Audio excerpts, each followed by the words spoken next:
In 1981, a newlywed couple from the small town of Cedar Falls, Oregon, vanished without a trace during their honeymoon camping trip, leaving behind only their abandoned car and a mystery that would haunt their families for over a decade. But 13 years later, a satellite imaging specialist analyzing aerial photographs for a geological survey would discover something so shocking in the remote Oregon wilderness that it would reopen one of the state's most baffling missing persons cases. Dr. James Fletcher adjusted his reading glasses and leaned closer to the high-resolution computer monitor in his cramped office at the Oregon Geographic Institute. The morning light filtered through dusty Venetian blinds, casting long shadows across the cluttered desk covered with satellite imagery printouts, topographical maps, and half-empty coffee cups that had accumulated over weeks of intensive research. At 45, James had spent the better part of 2 decades analyzing aerial photographs and satellite data, but nothing had prepared him for what he was about to discover in the dense forests of the Cascade Range. The project was routine, a geological survey commissioned by the State Forestry Department to assess potential logging sites in previously unmapped areas of the wilderness. James had been methodically scanning through hundreds of images captured by new high-resolution satellites, looking for terrain features, soil composition indicators, and forest density patterns. The technology was revolutionary for 1994, offering unprecedented detail of remote areas that had never been properly documented from above. As he clicked through the digital files, one particular image caught his attention. The coordinates placed it deep in the Willamette National Forest, roughly 40 miles northeast of Cedar Falls, in an area so remote that even experienced hikers rarely ventured there. What made him pause wasn't the terrain itself, but something else entirely, something that shouldn't have been there. In the center of what appeared to be a small clearing, surrounded by towering Douglas firs and dense underbrush, was a geometric pattern that stood out starkly against the natural landscape. James enhanced the image, adjusting the contrast and sharpening the resolution until the details became unmistakable. It was clearly man-made, a rectangular structure partially concealed by vegetation but still visible enough to suggest it had been there for several years. The structure appeared to be some kind of shelter or building, roughly 20 feet by 15 feet, with what looked like a metal roof that reflected the sunlight in a way that natural forest cover never would. But what truly disturbed James wasn't the building itself, it was what surrounded it. The aerial view revealed evidence of human activity, cleared pathways, what appeared to be cultivated garden plots, and most unsettling of all, what looked like a fenced perimeter around the entire area. James printed the image and studied it under a magnifying glass, his pulse quickening as he realized the implications. This wasn't a registered structure. According to every map and database he had access to, this area was designated as pristine wilderness, completely uninhabited and protected from any kind of development. Yet here was clear evidence of not just human presence, but what appeared to be a permanent settlement. He cross-referenced the coordinates with historical records, searching for any mention of authorized construction, research stations, or even old mining claims that might explain the structure. Nothing came up. The land had been federally protected since the 1960s, with no record of permits, leases, or any kind of legal human habitation. As James continued his analysis, details that had initially seemed innocuous began to take on a more sinister cast. The pathways weren't random. They formed a deliberate pattern around the structure, suggesting careful planning and long-term occupation. The garden plots were arranged in precise rows, indicating systematic cultivation rather than casual camping. Most disturbing of all, the fenced perimeter appeared to be designed not to keep wildlife out, but to keep something in.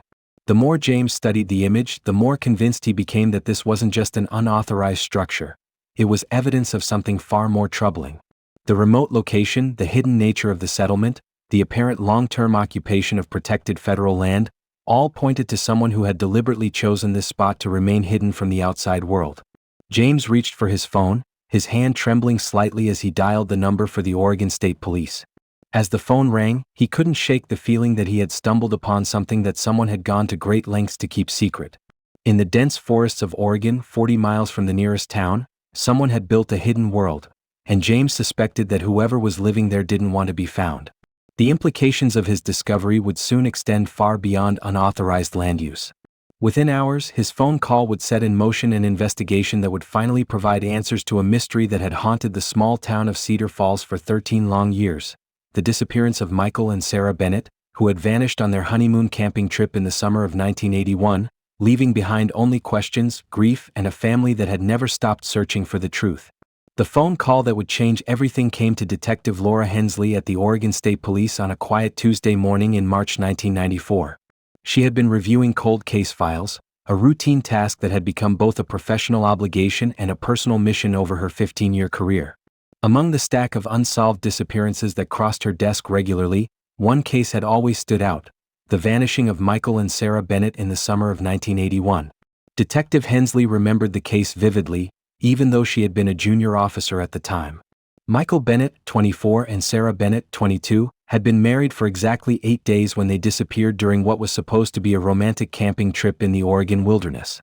They had been the kind of couple that everyone in Cedar Falls admired, high school sweethearts who had waited until after college to marry, both from respected local families, both with promising futures ahead of them. Michael had been a mechanical engineering graduate from Oregon State University, already hired by a Portland firm specializing in hydroelectric dam construction. Sarah had completed her teaching degree and had been offered a position at Cedar Falls Elementary School, where she planned to teach 3rd grade.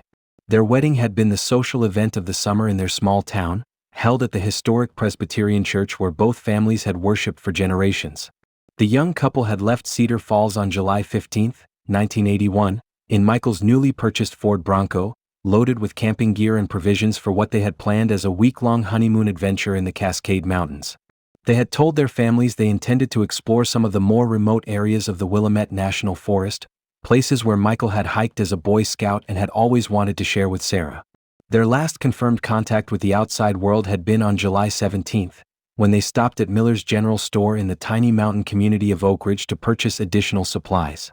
The elderly store owner, Frank Miller, remembered them clearly, a radiant young couple, obviously in love, excited about their adventure. Michael had bought extra batteries for their flashlights and asked for recommendations about the best fishing spots in the area. Sarah had purchased postcards to send to their families, though those cards were never mailed. When Michael and Sarah failed to return home on July 22 as planned, their families initially weren't concerned. Young couples on their honeymoon sometimes extended their trips, lost in romantic bliss and reluctant to return to everyday responsibilities.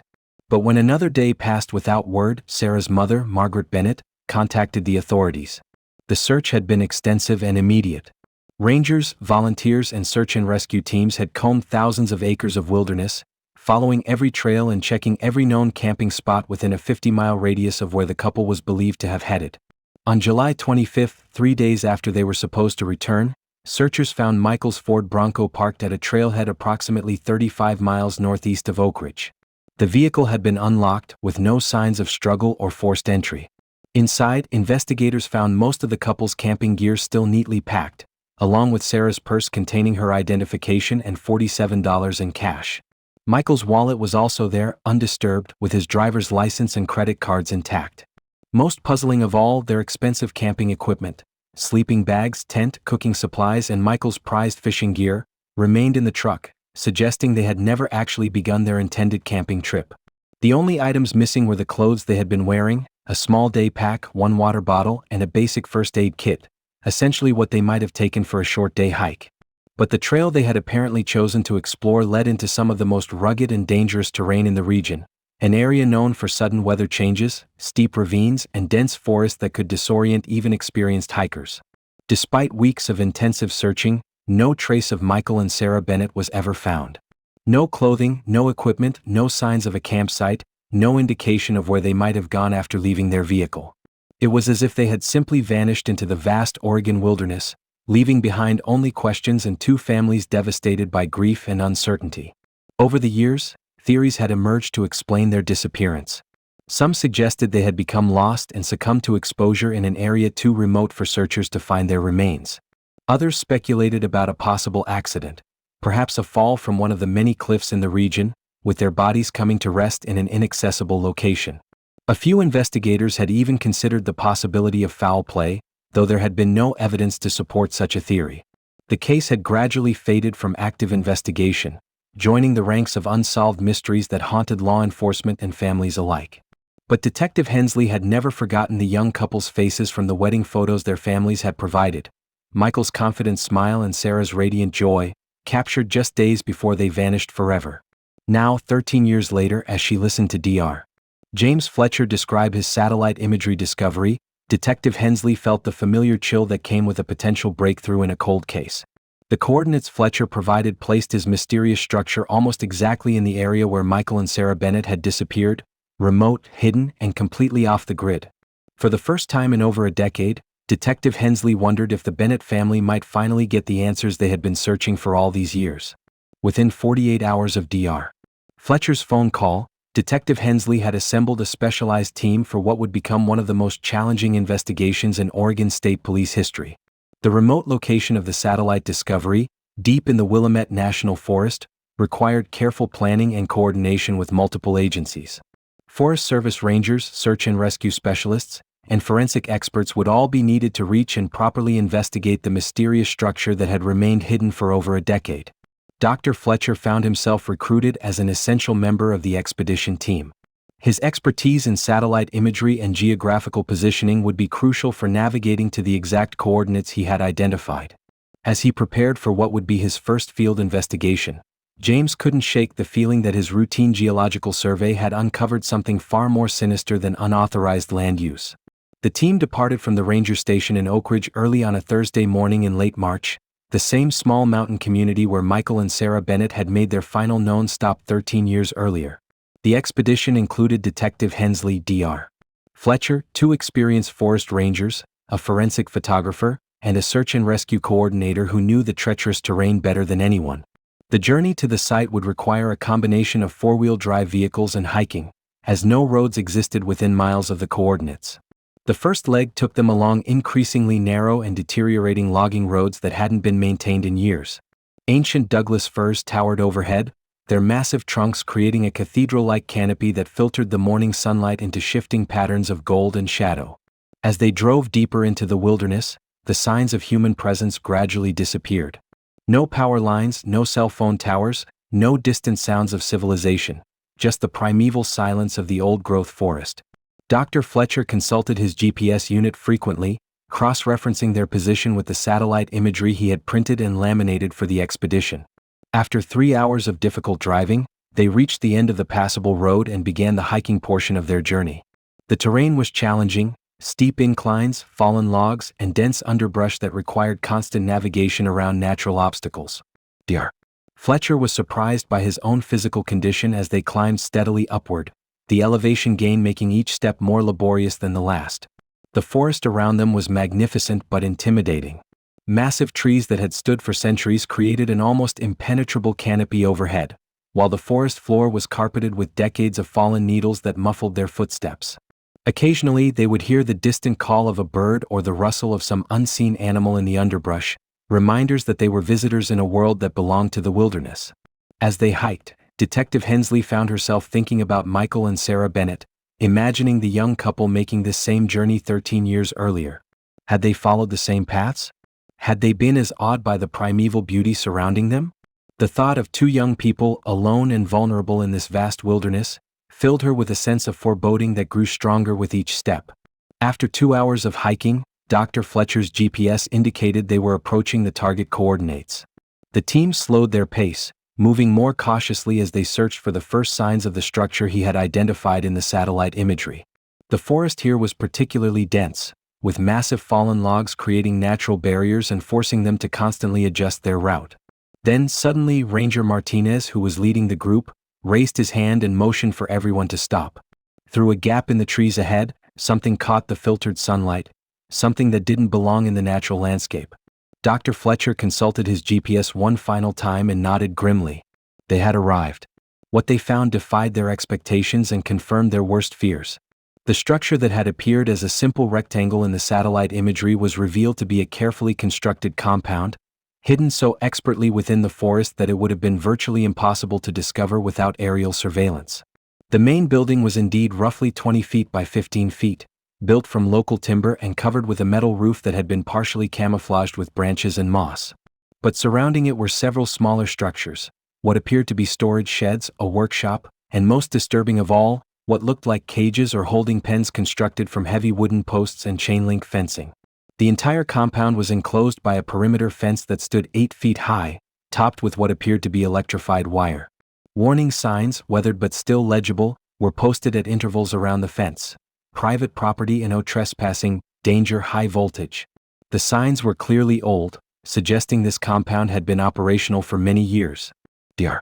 Fletcher stared at the scene before them, his satellite imagery suddenly seeming woefully inadequate to capture the sinister reality of what they had discovered. This wasn't just an unauthorized structure. It was a prison hidden deep in the wilderness where no one would ever think to look. Detective Hensley drew her weapon and motioned for the team to maintain their distance while she assessed the situation. The compound appeared deserted, but there was no way to be certain without a closer investigation. Smoke was rising from a chimney on the main building, indicating recent or current occupation. As they watched from the cover of the surrounding forest, a chilling realization settled over the expedition team. In the remote wilderness of Oregon, someone had built a hidden compound designed to hold people against their will. And 13 years earlier, Michael and Sarah Bennett had vanished just miles from this location, leaving behind only their abandoned vehicle and a mystery that was about to take an even darker turn. The question that haunted Dr. Fletcher as he photographed the compound from their concealed position was not whether this place was connected to the young couple's disappearance, but what other secrets lay hidden behind those forbidding fences, and whether they were already too late to help anyone who might still be trapped inside. For 20 tense minutes, the expedition team observed the compound from their concealed position among the towering Douglas firs, waiting for any sign of movement or activity that might indicate how many people were inside. Detective Hensley coordinated with her radio operator to call for backup, though she knew it would be hours before additional officers could reach their remote location. The decision of whether to wait or proceed immediately weighed heavily on her mind as she studied the forbidding structure through her binoculars. Dr. Fletcher crouched beside a massive fallen log, his camera equipped with a telephoto lens, systematically documenting every detail of the compound. The more he observed, the more sophisticated the operation appeared. Solar panels were visible on the roof of the main building, partially concealed beneath camouflage netting. A satellite dish, painted forest green to blend with the surroundings, was mounted on a tall pole behind the structure. This wasn't the work of a casual squatter. Someone had invested significant time, money, and planning to create a completely self-sufficient operation in the wilderness. The presence of the cages disturbed the entire team. Constructed from heavy timber and reinforced with chain-link fencing, they were clearly designed to contain humans rather than animals. Some appeared to be equipped with basic shelters, while others were completely exposed to the elements. The sight of these makeshift prison cells, hidden so deep in the forest that screams would never be heard, filled Dr. Fletcher with a sick certainty that they were looking at something far worse than a simple missing persons case.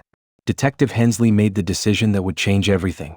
Unable to wait for backup with the possibility that people might be held captive inside, she signaled for the team to move closer. They approached the compound cautiously, using the natural cover of the forest to mask their advance. As they drew nearer, they could hear sounds from within. The distant murmur of voices, the creak of floorboards, the ordinary sounds of human habitation that seemed horrifyingly out of place in this hidden prison. When they reached the perimeter fence, Detective Hensley noticed that the gate was secured with multiple heavy-duty padlocks, but more significantly, she observed that the electrified wire at the top of the fence was not currently active. The absence of the telltale humming sound suggested that whoever maintained the compound had either turned off the power or was not currently present to monitor the security systems. Using bolt cutters from their equipment pack, Ranger Martinez carefully cut through the chain-link fence at a point concealed from the main building. The team slipped through the opening one by one, their weapons drawn and senses heightened for any sign of danger. Dr. Fletcher found himself at the rear of the group, his heart pounding as they crossed into what felt like enemy territory. As they moved through the compound, the full scope of the operation became apparent. The smaller structures they had observed from the satellite imagery were revealed to be a workshop filled with tools and construction materials, a storage shed containing canned goods and supplies that could sustain several people for months, and most disturbing of all, a building that appeared to be some kind of primitive medical facility, equipped with examination tables and restraints. But it was the discovery near the largest cage that stopped the team in their tracks. Partially buried beneath a pile of fallen leaves and debris, Dr. Fletcher spotted something that made his blood run cold. Fragments of clothing that appeared to be the remains of a woman's dress, faded and weathered by years of exposure to the elements. The fabric was a delicate floral pattern, the kind a young woman might wear on a special occasion, like a honeymoon. Detective Hensley carefully collected the fabric scraps, placing them in evidence bags while Dr. Fletcher photographed their location. The implications were staggering. They were potentially looking at physical evidence linking this hidden compound to the disappearance of Sarah Bennett 13 years earlier. The sound of a door opening from the main building suddenly shattered the tense silence. The team froze as footsteps became audible on the wooden porch of the structure. Someone was inside, and they were about to discover whether the compound's occupants were victims, perpetrators, or something far more complicated than anyone had imagined. Detective Hensley motioned for the team to take cover behind the nearest structures as a figure emerged from the main building. A bearded man in his 50s, wearing military-style clothing and carrying what appeared to be a rifle. But what captured everyone's attention wasn't the man himself, but the fact that he wasn't alone. Behind him, moving with the careful, fearful steps of someone accustomed to captivity, was a woman whose face would soon change everything they thought they knew about the Bennett case. Detective Hensley emerged from behind the storage shed with her weapon drawn, her voice cutting through the forest silence with unmistakable authority. The bearded man spun around, his rifle raised instinctively before he seemed to process what he was seeing. Law enforcement officers, not intruders or escaped captives. His weathered face registered a complex mixture of surprise, resignation, and something that looked almost like relief. The woman behind him froze at the sound of Detective Hensley's command, her eyes wide with a terror that spoke of years of conditioning. She appeared to be in her mid-30s, with prematurely graying hair and the pale complexion of someone who had spent years away from sunlight.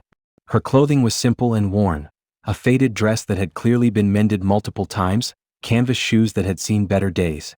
But it was her posture that told the real story, the way she instinctively cowered, the manner in which her gaze darted between the armed man and the approaching officers, the obvious expectation of punishment for some unknown transgression. Dr. Fletcher watched from his position behind the workshop, his camera documenting every moment of the confrontation while his mind raced to process what they were witnessing. This woman wasn't just a victim. Her behavior suggested years of psychological conditioning, the kind of learned helplessness that came from prolonged captivity and systematic abuse. The bearded man slowly lowered his rifle, placing it carefully on the wooden porch before raising his hands. His movements were deliberate and practiced, suggesting this wasn't his first encounter with law enforcement. When he spoke, his voice carried the flat accent of someone from the rural Pacific Northwest, tinged with an weariness that seemed to encompass more than just this moment. He identified himself as Warren Calloway, age 53, and claimed to be the legal owner of the property. His story, delivered in measured sentences as if he had rehearsed it many times, was that he was a survivalist who had purchased this remote land years ago to live off the grid. The woman, he insisted, was his wife, and they had been living peacefully in the wilderness, bothering no one and asking nothing from society.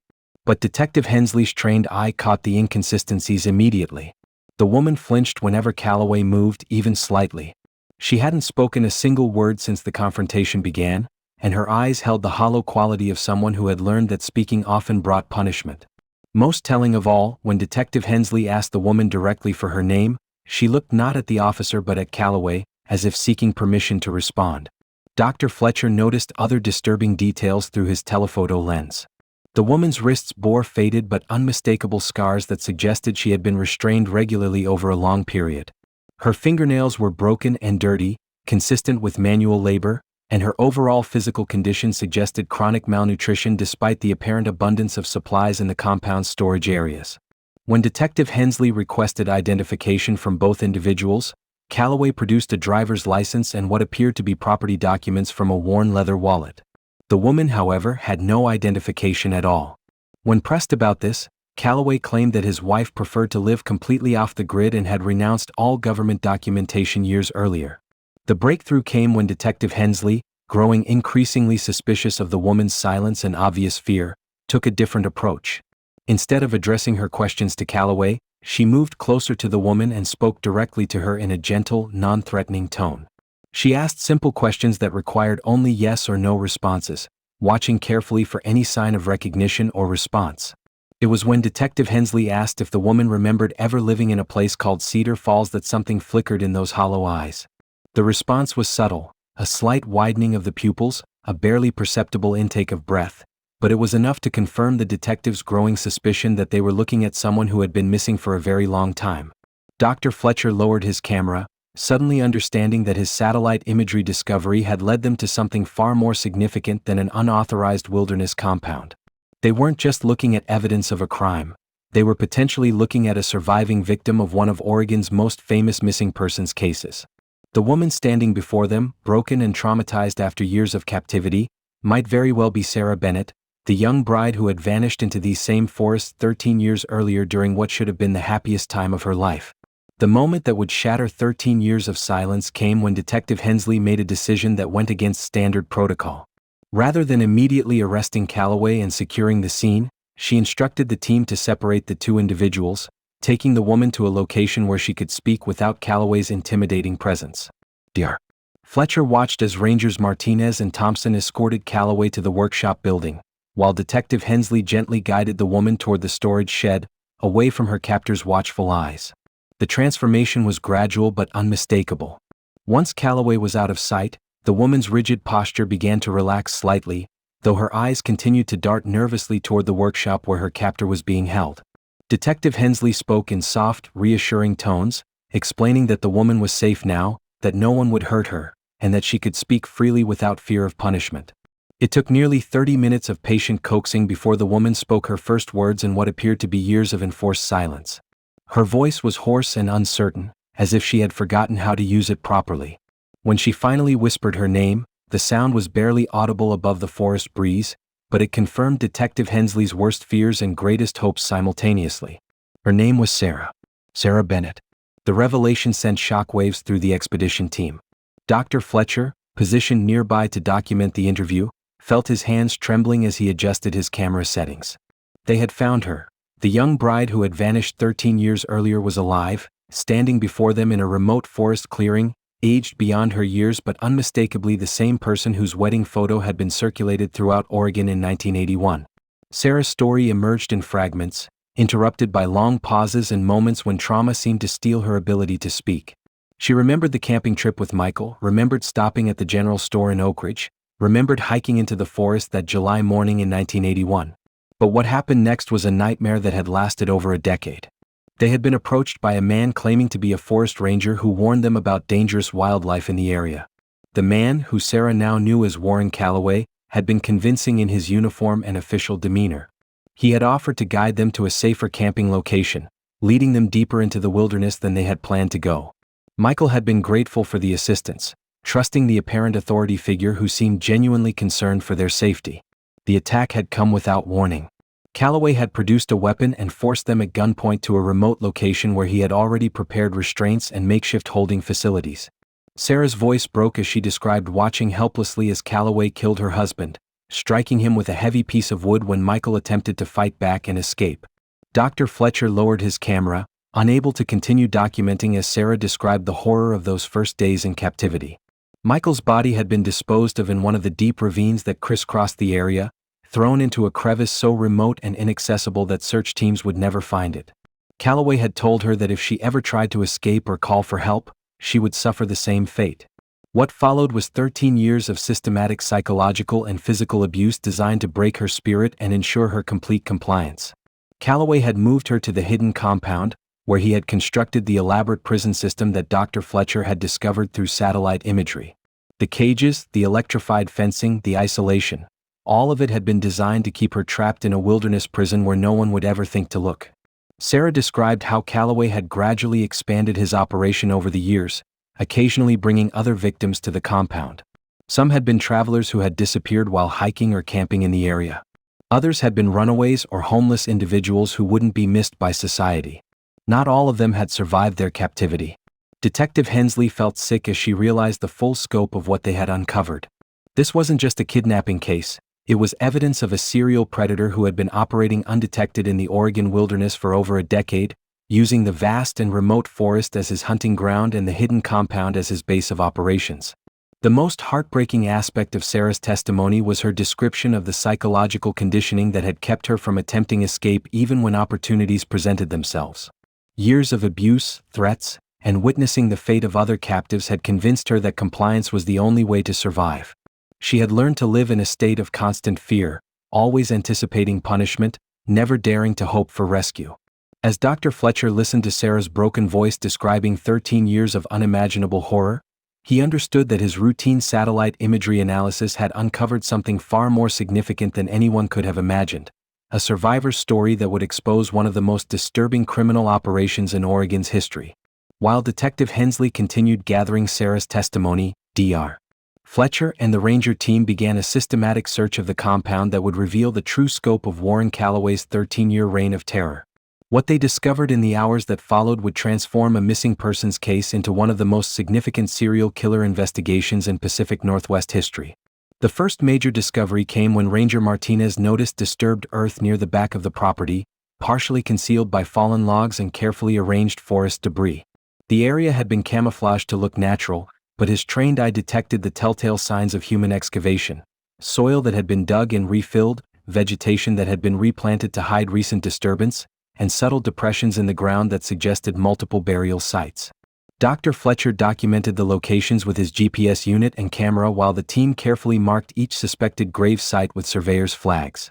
The pattern that emerged was methodical and chilling: a hidden cemetery containing what appeared to be at least 7 distinct burial locations, arranged in rough rows like some nightmarish parody of a proper graveyard. Inside the main building, the investigation team made discoveries that painted a picture of a man who had meticulously documented his crimes with the pride of a collector. Calloway had maintained detailed journals describing each of his victims, including photographs, personal belongings, and written accounts of their capture and eventual fate.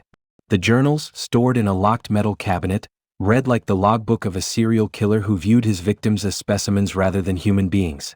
The photographs were particularly disturbing. Calloway had documented not just the capture of his victims, but their deterioration over time, showing the physical and psychological transformation that occurred during their captivity. Many of the images showed people Dr. Fletcher recognized from missing persons cases that had been reported over the years throughout Oregon and Northern California. Among the photographs, they found images of Michael and Sarah Bennett from July 1981, taken shortly after their capture. The young couple's faces showed the terror and confusion of people who had suddenly found themselves in an unimaginable nightmare. Michael's final photograph, Dr. Fletcher noted with a heavy heart, showed the determined expression of a man preparing to fight for his life and the woman he loved. The journals revealed that Calloway had operated with calculated precision, selecting victims who were unlikely to be immediately missed or whose disappearances could be attributed to the dangerous wilderness conditions. Hikers traveling alone, estranged family members on camping trips, transients seeking temporary shelter in the forest, all had fallen prey to a predator who understood how to exploit the vast, remote landscape of the Oregon wilderness. Sarah's survival, the journals indicated, had been an anomaly in Calloway's usual pattern. Most victims were killed within days or weeks of their capture, but something about Sarah had caused him to keep her alive for over a decade. The journals suggested that her survival had been contingent on her complete compliance and her willingness to assist with the maintenance of the compound and the control of subsequent victims. Dr. Fletcher felt physically ill as he read entries describing how Sarah had been forced to participate in the psychological conditioning of other captives, how her cooperation had been ensured through threats and demonstrations of violence against fellow prisoners. The journals painted a picture of a woman who had been systematically broken and rebuilt as an instrument of her captor's will. The most chilling discovery came in the form of a detailed map that Calloway had drawn of the surrounding forest, marked with dozens of locations where he had disposed of evidence and remains. The map revealed that his operation extended far beyond the hidden compound, encompassing hundreds of square miles of wilderness where victims' bodies and belongings had been scattered to ensure they would never be found. As the afternoon wore on and more evidence was uncovered, the magnitude of Calloway's crimes became increasingly apparent. This wasn't just a case of kidnapping and murder, it was evidence of a sophisticated criminal enterprise that had operated undetected for over a decade, claiming dozens of victims whose disappearances had never been connected. Dr. Fletcher understood that his satellite imagery discovery had uncovered what was potentially one of the largest serial killer operations in American history, hidden in plain sight within the vast wilderness of the Pacific Northwest. The remote location, the careful camouflage, and the methodical disposal of evidence had created the perfect conditions for a predator to operate without detection for years. As helicopters carrying additional investigators and forensic teams began arriving at the compound, Dr. Fletcher realized that this was only the beginning of what would become a massive investigation to identify victims, locate remains, and piece together the full scope of Warren Calloway's 13-year campaign of terror against innocent people who had simply wanted to enjoy the natural beauty of the Oregon wilderness. As forensic teams began the grim task of excavating the hidden cemetery, Warren Calloway sat in restraints inside the workshop building, his demeanor having shifted dramatically from the resigned cooperation he had shown during his initial arrest. With the full scope of his crimes being uncovered around him, He seemed to understand that his 13-year reign of terror was finally over, and something resembling relief began to replace the defiance in his weathered features. Detective Hensley entered the workshop accompanied by Agent Rebecca Torres from the FBI's Behavioral Analysis Unit, who had been helicoptered in specifically to handle the interrogation of what was rapidly being recognized as one of the most prolific serial killers in Pacific Northwest history. Dr. Fletcher was permitted to observe from outside the building, his camera documenting the final chapter of the case his satellite discovery had broken wide open.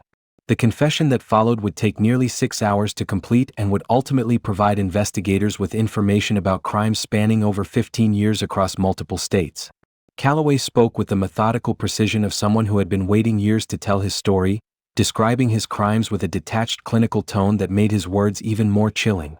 He had begun killing in the late 1970s, starting with transients and hitchhikers in Northern California before moving his operation to the remote wilderness of Oregon. The isolation of the Pacific Northwest had provided him with the perfect hunting ground, vast areas of uninhabited forest where people could disappear without a trace, and where the dangerous terrain provided a plausible explanation for missing persons cases. The compound, Calloway explained, had been built gradually over several years using materials he had stolen or purchased with cash to avoid creating a paper trail. He had chosen the location specifically because it was far from any established hiking trails or camping areas, accessible only through treacherous terrain that discouraged casual exploration. The sophisticated camouflage and security systems had been designed to remain invisible even to aerial surveillance, which made Dr. Fletcher's satellite discovery all the more remarkable. Michael and Sarah Bennett, Calloway revealed, had been targets of opportunity rather than planned victims. He had been monitoring the area around Oak Ridge, looking for vulnerable travelers, when he spotted the young couple at Miller's General Store. Their obvious inexperience with wilderness camping and their trusting nature had made them ideal victims for his ranger impersonation scheme. The details of Michael's murder were delivered with the same emotionless tone that characterized the rest of Calloway's confession. The young husband had been killed quickly when he attempted to overpower his captor and escape with Sarah. Calloway described disposing of the body in a ravine so deep and inaccessible that recovery would be nearly impossible, a detail that would later prove tragically accurate. Sarah's survival, Calloway explained with disturbing matter-of-factness, had been the result of her complete psychological collapse following her husband's murder. Her catatonic state in the immediate aftermath of the trauma had prevented any escape attempts, and her subsequent conditioning had made her an unwilling but effective assistant in controlling other victims who were brought to the compound. Dr. Fletcher listened with growing horror as Calloway described the systematic psychological techniques he had used to break Sarah's will and transform her into a compliant captive. The process had taken months of carefully calibrated abuse, threats, and demonstrations of violence against other prisoners designed to convince her that resistance was futile and cooperation was the only path to survival. The most disturbing aspect of the confession was Calloway's description of how he had gradually expanded his operation over the years, developing increasingly sophisticated methods for selecting, capturing, and disposing of victims. He had studied law enforcement techniques, learned from his mistakes, and continuously refined his approach to avoid detection while maximizing his ability to commit crimes. His victims, he revealed, numbered in the dozens rather than the 7 burial sites that had been discovered at the compound. Many bodies had been disposed of in remote locations throughout the wilderness, thrown into ravines, buried in unmarked graves, or left in areas so isolated that they would never be found. The map discovered in his journals, he admitted, represented only a fraction of the actual disposal sites he had used over the years. As the confession continued into the evening, with portable lights illuminating the compound as forensic teams worked through the night, Dr. Fletcher realized that his satellite imagery discovery had not just solved the Bennett case, it had potentially provided closure for dozens of families who had spent years wondering what had happened to their missing loved ones. The methodical precision with which Calloway described his crimes, the casual way he discussed the murder of innocent people, and his apparent pride in having operated undetected for so long painted a picture of a predator whose capacity for evil had been limited only by opportunity and geography. With Calloway's detailed confession providing specific coordinates, a specialized recovery team was assembled to locate Michael Bennett's remains in the treacherous ravine where they had been disposed of 13 years earlier. Dr. Fletcher volunteered to join the search effort, feeling a personal responsibility to help bring closure to the case his satellite discovery had reopened. The location Calloway described was a natural fissure in the mountainside, approximately 2 miles from the hidden compound, accessible only through dangerous terrain that required rappelling equipment and experienced climbers. The recovery operation began at dawn the following day, with search and rescue specialists using Callaway's hand-drawn map to navigate to the remote disposal site. The ravine was deeper and more treacherous than anyone had anticipated, a narrow crevice that plunged nearly 60 feet into the mountain, with steep walls of jagged rock and debris that had accumulated over decades of natural erosion. Dr. Fletcher watched from the rim as the recovery team descended into the ravine, their headlamps creating ghostly circles of light in the darkness below. The search was methodical and heartbreaking, with team members carefully sifting through layers of decomposed organic matter, fallen rocks, and the natural detritus that had collected in the deep crevice over more than a decade. After 4 hours of painstaking work, the team made their first significant discovery. Fragments of clothing, consistent with what Michael Bennett had been wearing when he disappeared, were found wedged between two large boulders near the bottom of the ravine. The fabric was heavily degraded, but synthetic materials from his hiking boots and belt buckle had survived the years of exposure to the elements. The discovery of Michael's remains came shortly afterward, confirming the tragic end to a story that had begun with young love and dreams of a future together. The recovery was conducted with the reverence due to someone whose life had been cut short by senseless violence, each bone carefully catalogued and preserved for the forensic examination that would provide final confirmation of his identity. Dr. Fletcher found himself profoundly moved by the recovery process, understanding that they were not just gathering evidence but finally bringing a young husband home to his family after 13 years of uncertainty. The image of Michael and Sarah as happy newlyweds, captured in the wedding photos he had seen during the investigation, stood in stark contrast to the grim reality of the remote ravine where Michael's story had ended. The forensic examination confirmed what everyone already knew: the remains were those of Michael Bennett, and the cause of death was consistent with blunt force trauma to the skull, matching Callaway's confession about killing him with a piece of wood. The official identification brought a mixture of relief and renewed grief to the Bennett family, who had spent over a decade hoping against hope that both Michael and Sarah might somehow be found alive.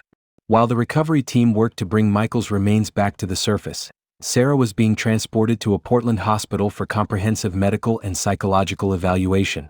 Her physical condition, while poor after 13 years of captivity, was stable enough for the long process of rehabilitation that lay ahead. The psychological damage, however, would require years of specialized treatment to address the trauma and conditioning she had endured. Dr. Fletcher accompanied the evidence and remains as they were transported from the remote wilderness back to civilization, reflecting on the extraordinary chain of events that had led from his routine satellite imagery analysis to the resolution of one of Oregon's most notorious missing persons cases. His discovery had not only solved the Bennett disappearance but had also exposed a serial killer whose crimes had terrorized the Pacific Northwest for over a decade. As the helicopter lifted off from the mountain clearing, carrying Michael Bennett home at last, Dr. Fletcher understood that his work as a satellite imaging specialist had contributed to something far more significant than geological surveys or forest management. He had helped bring justice to victims and closure to families who had suffered in uncertainty for far too long. The excavation of the hidden cemetery at Callaway's compound would continue for 3 weeks, revealing the full scope of his murderous rampage and providing answers to missing persons cases that had baffled law enforcement across multiple states. Dr. Fletcher remained involved in the investigation, using his expertise with satellite imagery to help locate additional disposal sites marked on Callaway's maps throughout the vast Oregon wilderness. Each grave told a heartbreaking story of lives cut short by senseless violence. The forensic team, working with dental records and DNA analysis, began the painstaking process of identifying remains and notifying families who had spent years wondering about the fate of their missing loved ones. The victims ranged in age from late teens to middle age, representing a cross-section of people who had simply been in the wrong place at the wrong time when they encountered Warren Callaway. Among the identified remains were Jennifer Walsh, a 23-year-old graduate student who had disappeared while solo hiking in 1985, Robert Caldwell, a 41-year-old construction worker whose truck had broken down on a remote forest road in 1988, and Lisa Patterson, a 19-year-old runaway who had last been seen hitchhiking near Oak Ridge in 1990. Each identification brought closure to families who had endured years of uncertainty, but also renewed grief as they learned the tragic circumstances of their loved ones' deaths. The investigation revealed that Callaway had been remarkably sophisticated in his selection of victims, choosing people whose disappearances were unlikely to generate extensive searches or media attention. He had preyed on society's most vulnerable: transients, hitchhikers, solo travelers, and people estranged from their families. His psychological profile, developed by FBI behavioral analysts, painted a picture of a highly intelligent predator who had studied law enforcement techniques and used that knowledge to avoid detection. Dr. Fletcher found himself haunted by the stories of Calloway's victims as he helped coordinate the search for additional remains throughout the wilderness. Using advanced satellite imagery and ground-penetrating radar, search teams located several more disposal sites marked on Calloway's detailed maps. Each discovery added to the growing toll of his crimes and provided evidence of a systematic campaign of violence that had lasted nearly 2 decades. The investigation also revealed how close Calloway had come to being caught on several occasions. Forest rangers had encountered him multiple times over the years, always with plausible explanations for his presence in remote areas. He had posed as a researcher, a survivalist, a photographer, and even a volunteer search and rescue worker, using these cover stories to deflect suspicion while scouting for potential victims. Perhaps most disturbing was the discovery that Calloway had kept detailed psychological profiles of his victims, studying their backgrounds, fears, and personalities to maximize his ability to control and manipulate them. The journals found in his compound read like textbooks on psychological torture, filled with observations about the most effective methods for breaking down human resistance and ensuring compliance. Sarah's survival story became even more remarkable as investigators learned about the fate of other long-term captives who had been held at the compound over the years. Medical examiner reports indicated that several victims had been kept alive for extended periods before ultimately being killed, suggesting that Sarah's psychological resilience and ability to adapt to captivity had saved her life when others had been unable to endure the systematic abuse. The investigation expanded beyond Oregon as law enforcement agencies in California, Washington, and Idaho began reviewing unsolved missing persons cases from the past 2 decades, looking for potential connections to Calloway's movements. His detailed travel logs revealed that he had ranged across hundreds of miles of wilderness terrain, using his knowledge of remote areas to stay ahead of any investigation while continuously expanding his hunting ground. As the full scope of Calloway's crimes became apparent, Dr. Fletcher understood that his satellite discovery had exposed one of the most extensive serial killer operations in American history, hidden in the vast wilderness of the Pacific Northwest where the remoteness and dangerous terrain had provided the perfect cover for nearly 20 years of systematic murder. 6 months after her rescue from Warren Calloway's wilderness prison, Sarah Bennett sat in a comfortable chair by the window of her private room at the Portland Trauma Recovery Center, watching autumn leaves drift past the glass as she worked through another session with Dr. Amanda Clark, the specialist who had been guiding her slow journey back to psychological health. The woman who had once been a vibrant 22-year-old bride was now 35, bearing the physical and emotional scars of 13 years in captivity, but showing remarkable progress in her recovery. Dr. Fletcher had been permitted to visit Sarah several times during her rehabilitation, bringing updates about the ongoing investigation and the identification of Calloway's other victims. Their conversations were carefully supervised by medical staff, but Sarah had expressed gratitude for his role in her rescue and seemed to find comfort in knowing that her survival had helped bring justice for so many other families. The process of rebuilding Sarah's identity had been extraordinarily complex. For 13 years, she had been systematically stripped of her sense of self, conditioned to respond only to her captor's demands, and isolated from any connection to her former life. The psychological conditioning had been so thorough that she initially struggled to remember details about her life before captivity, as if her mind had locked away those memories as a survival mechanism. Physical rehabilitation had been equally challenging. Years of poor nutrition, limited medical care, and the stress of constant fear had taken a severe toll on Sarah's health. She suffered from chronic fatigue, joint problems, and dental issues that would require ongoing treatment. But perhaps more significantly, she had to relearn basic social interactions and rebuild her ability to trust other people after more than a decade of systematic abuse. The most difficult aspect of Sarah's recovery was processing the guilt she felt about her survival when so many others had died. Dr. Clark worked patiently with her to understand that her compliance during captivity had been a survival strategy, not a betrayal of the other victims. The psychological techniques Calloway had used to control her were recognized by trauma specialists as sophisticated forms of conditioning that would have broken most people's resistance. Margaret Bennett, Sarah's mother-in-law, had become one of her most important sources of support during recovery. The older woman visited regularly, bringing photos and stories that helped Sarah reconnect with memories of her life with Michael and her plans for their future together. These sessions were often emotionally overwhelming, as Sarah grieved not only for her murdered husband but for the 13 years of life that had been stolen from her. The legal proceedings against Warren Calloway had provided another avenue for Sarah's healing. Her testimony, delivered via video link to protect her from further trauma, had been crucial in ensuring his conviction on multiple counts of murder, kidnapping, and sexual assault. The death sentence imposed by the court brought Sarah a measure of closure, knowing that her captor would never again have the opportunity to harm another person. Dr. Fletcher had attended the sentencing hearing, watching as family members of Calloway's victims finally received the justice they had sought for so many years. The impact of his satellite discovery extended far beyond solving a single missing persons case. It had exposed a predator whose crimes had devastated dozens of families and communities throughout the Pacific Northwest. As autumn turned to winter, Sarah began making tentative plans for her future. The Bennett family had established a trust fund to ensure her financial security, and she had expressed interest in eventually working with other trauma survivors once her own recovery was more complete. The young woman who had once planned to teach third grade was considering a career in victim advocacy, hoping to use her survival story to help others who had endured similar experiences. Though the journey ahead remained long and difficult, Sarah's progress during those first months of freedom demonstrated the remarkable resilience of the human spirit.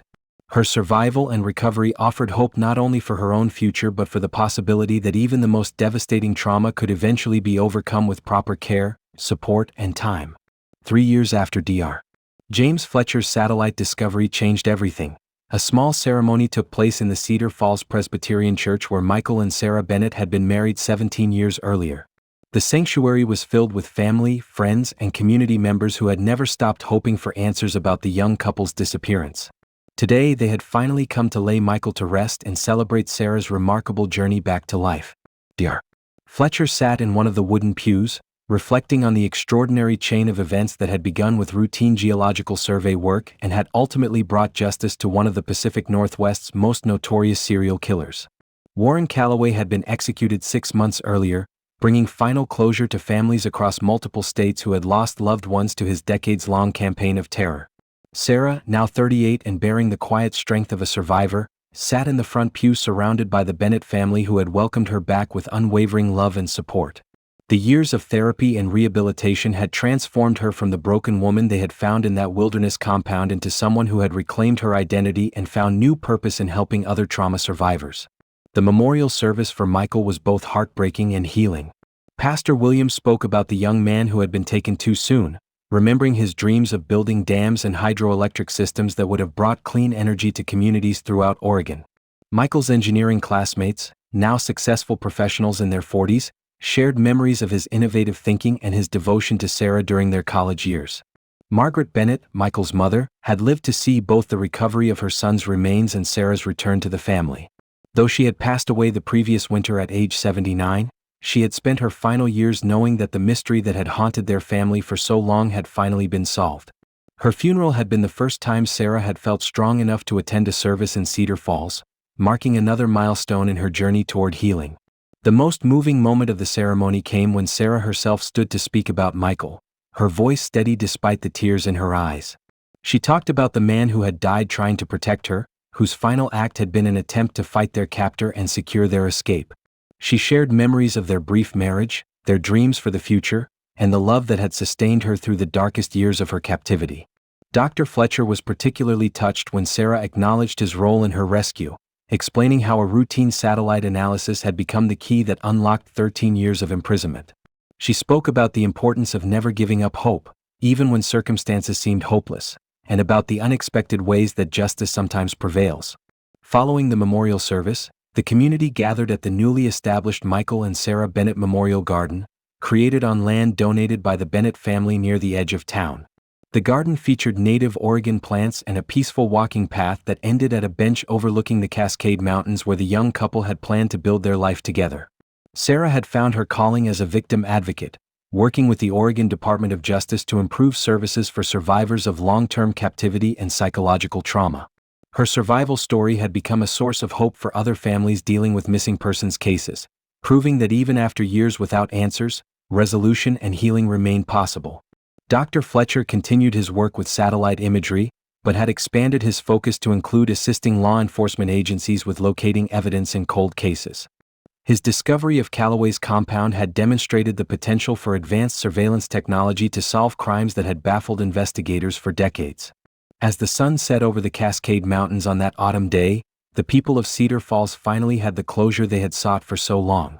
A young couple's love story, interrupted by unimaginable evil, had ultimately become a testament to the power of hope, the importance of never giving up, and the unexpected ways that technology and human determination could work together to bring justice to those who had been wronged.